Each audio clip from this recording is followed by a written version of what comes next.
Hello, I'm Debbie Russ with the BBC News.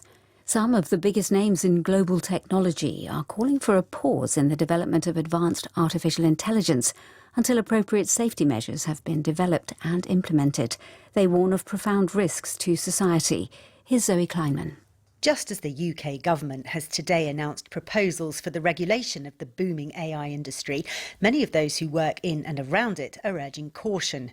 AI development that's more advanced than the latest version of the viral AI chatbot ChatGPT should be put on hold, they argue, citing potential risks to society if the right safety nets are not in place. One of the signatories is Elon Musk, who is for many a tech visionary, but who has long warned that AI could be bad news for humans. Current AI platforms are already known to display bias and share misinformation. There's a fear they could soon be a serious threat to many jobs, and that the more advanced they become, the harder they could be to control. Saudi Arabia has agreed to join an international organisation based in China, strengthening Riyadh's growing ties with Beijing. Saudi Arabia will become a partner of the Shanghai Cooperation Organization, whose key members are China and Russia. Human rights campaigners are calling on companies to increase the pay for impoverished Congolese miners of cobalt. It's an essential commodity in the production of electric cars. Will Ross reports. Huge mining companies that are part of the switch to greener energy are making multi-billion-dollar profits, while the Congolese workers digging for cobalt, a mineral essential for car batteries, are falling further into poverty. That's the warning from two human rights groups, RAID and CAJJ, which is based in southern Congo near Kolwezi, where most of the world's cobalt is mined. Food prices there have been soaring, and the campaign groups say most miners are being paid much less than the $480 a month they need to support their families. They want the mining giants to pay more and electric vehicle companies to end contracts with cobalt suppliers exploiting the miners. Pakistan's National Assembly has passed a draft law that aims to curtail the power of the Supreme Court. Currently, the Chief Justice can instigate cases on their own initiative. The government says this creates political instability and needs to change, as Caroline Davis in Islamabad explains.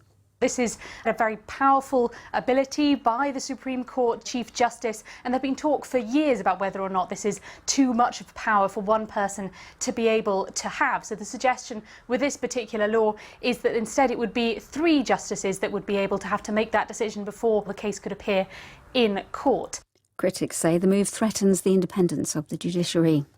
Officials in Pakistan say 2 people have died as crowds flocked to centres handing out free flour for the holy month of Ramadan. More than 50 others were injured in the crushes. World News from the BBC. The state-controlled Russian oil firm Rosneft says it's reached a deal to boost sales to India. It said its chief executive signed a deal to substantially increase supplies and expand cooperation with the Indian Oil Corporation. Russia is selling oil at a big discount to buyers in Asia after Western sanctions largely cut off its traditional markets in Europe. Syria's port authorities have shut down all of its 7 seaports due to bad weather. They said none could operate because of strong winds and high waves. Syria relies heavily on seaports to import essentials such as food and oil, and their closure is likely to exacerbate a humanitarian crisis. The British monarch, King Charles, is in Germany at the start of the first state visit of his reign. He and his wife Camilla were greeted by the German President Frank-Walter Steinmeier at a ceremony at the Brandenburg Gate in Berlin.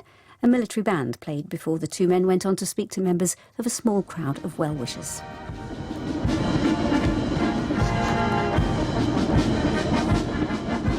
On Thursday, the King will become the first British monarch to address the German Parliament.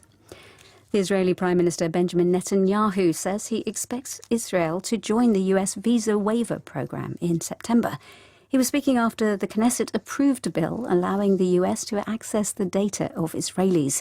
He said he expected other requirements to be fulfilled in the coming months. The Indian Environment Minister says a female cheetah has given birth to 4 cubs, the first in the country in about 70 years.